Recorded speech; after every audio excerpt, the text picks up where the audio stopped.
the 10 school. Here in the greater Hartford region, families have the opportunities for.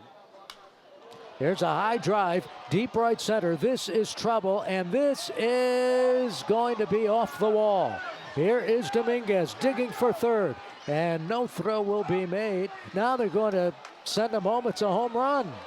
They said it left the ballpark. A home run. The ball came back in play, but it is a home run for Jasson Dominguez. And now YardGoats manager Chris Denorfia is going to come out, and he's going to argue the ruling by the first base umpire, Matt Blackborough. So hold everything.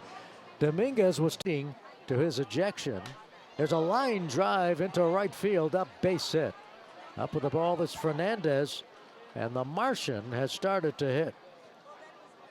When the Patriots came to Duncan Park last month, Dominguez was getting on base mostly by walks. He still leads the league in walks. He's got 64 walks, but he was really struggling at the plate. His average was hovering around 200, but he's a different hitter second time around and has been tearing the cover off the baseball since